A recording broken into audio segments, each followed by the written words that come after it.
안녕하세요, 모공방입니다. 가구를 만들다 보면 같은 깊이의 구멍을 뚫거나 수직으로 구멍을 뚫는 작업을 하게 됩니다. 핸드드릴로는 각도와 깊이가 달라져서 정확한 작업을 하는 것이 어렵습니다. 이런 정밀한 작업을 하기 위해서는 드릴프레스를 사용하는 것이 훨씬 효과적입니다. 드릴프레스의 종류는 여러 가지가 있는데요. 그 중에서도 작업장이나 공방에서 많이 사용하는 것은 벤치탑 드릴프레스입니다. 같은 깊이나 정확한 수직으로 구멍을 뚫는 작업을 할 때는 이 드릴프레스를 사용하면 매우 정확한 결과를 얻을 수 있습니다. 그래서 이번 영상에서는 벤치탑 드릴프레스에 관해서 이야기해 보겠습니다. 드릴프레스의 구조를 보면 회전 속도를 조절하는 핸들과 회전 속도를 볼 수 있는 액정, 드릴의 깊이를 조정하는 깊이 조절 장치, 안전 스위치, 키레스 척, LED 램프, 뚫리는 위치를 알려주는 레이저 포인트, 각도 조절이 가능한 정반, 정반의 높낮이를 조절하는 핸들이 있습니다.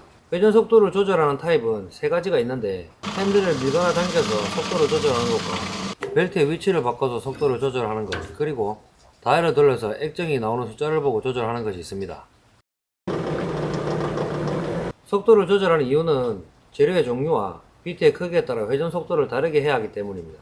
작업물에 구멍을 팔 때 깊이를 조절하는 깊이 조절 장치는 일정하게 같은 깊이로 뚫을 때 사용합니다. 핸들에 스토퍼가 있는 게 있고요. 회전축 옆으로 스토퍼가 달려있는 것도 있습니다.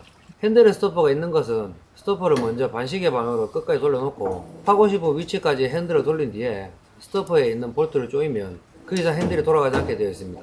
회전축 옆에 있는 스토퍼는 스토퍼에 있는 동그란 너트를 볼트 위로 올려놓고 원하는 위치까지 핸들을 돌려놓은 뒤에 다시 동그란 너트를 끝까지 내리면 됩니다. 이렇게 하면 너트가 회전축과 연결된 스토퍼에 멈추게 돼서 원하는 깊이를 맞출 수 있게 됩니다.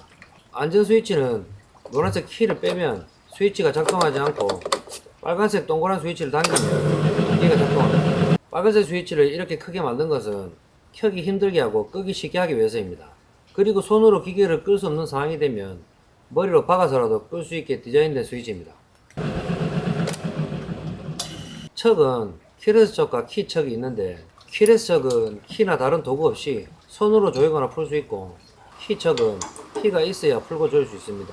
키 척을 조일 때는 세 곳을 다 조여줘야 됩니다. 척 안에는 세 개의 조가 척의 중앙적 중심으로 균등하게 배치되어 있는데 척을 시계 방향으로 돌리면 조가 동시에 모여들면서 비트를 조이고 반시계 방향으로 돌리면 조가 펴지면서 풀리게 됩니다. LED 램프는 뚫을 부분을 잘 보일 수 있게 밝히는 역할을 합니다. 레이저 포인트는 비트의 끝이 작업물에 닿는 부분을 표시하는데 정확하지도 않고 오히려 레이저가 표시한 부분을 가리기 때문에 거의 사용하지 않지만 대충 위치를 맞출 때 편리합니다. 드릴프레스의 정반은 작업물의 크기에 따라 높이를 조절할 수 있고 좌우로 돌아가며 각도를 90도까지 바꿀 수 있습니다.